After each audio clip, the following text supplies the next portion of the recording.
ইংরেজি শেখা যেভাবে শুরু করতে হয় তার সম্পূর্ণ প্রসেস শেয়ার করব আজকের এই ভিডিওতে। মাত্র 5টি স্টেপ ফলো করে তুমিও একজন পারফেক্ট স্পিকার হতে পারবে। Hello everyone, welcome back to my channel English পারি না। ইংরেজি শেখা কীভাবে শুরু করতে হয় তা অনেকেই জানে না।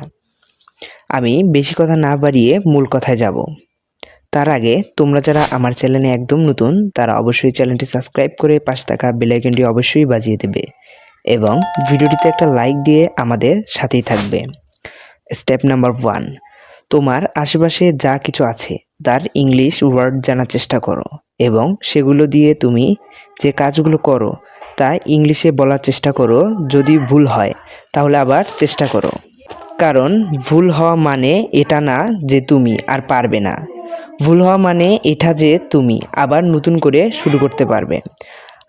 আমার কথা বোঝার চেষ্টা করো। তুমি যদি প্রথমে ভুল ইংরেজি বলো তা তুমি একটা খাতায় লেখো এবং কোথায় ভুল হয়েছে তা ঠিক করো। এর দ্বারা পরবর্তীতে ভুল হওয়ার সম্ভাবনা কমে যাবে। স্টেপ নাম্বার 2, প্রতিদিন আমরা যেসব প্রয়োজনীয় কথা বলি সেগুলো খাতায় লিখে তার ইংরেজি বলার চেষ্টা করো। এর জন্য তুমি গুগল ট্রান্সলেট ব্যবহার করতে পারো এবং সেই সবগুলো সেন্টেন্স তুমি মুখস্থ করে তোমার ডেইলি লাইফে ইউজ করো। এর দ্বারা তোমার স্পিকিং প্র্যাকটিস হয়ে যাবে।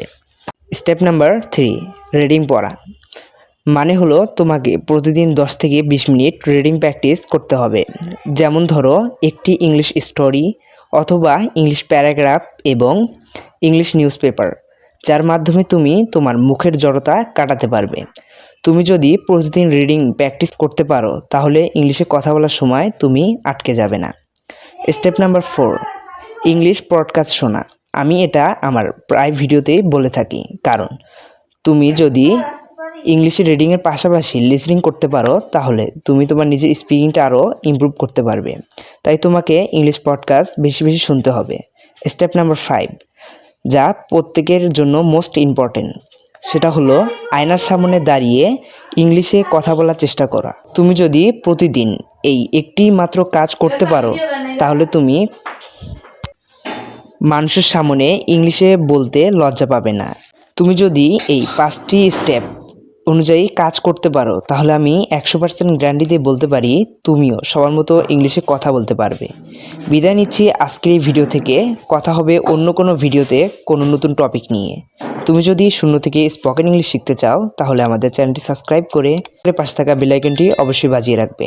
আর ভিডিওতে একটা লাইক দেবে এবং ভিডিওটি তোমার বন্ধুবান্ধবের কাছে শেয়ার করবে যাতে তারা উপকৃত হয়। আর কমেন্টে তোমার মূল্যবান মতামত শেয়ার করতে ভুলবে না। Thanks for watching.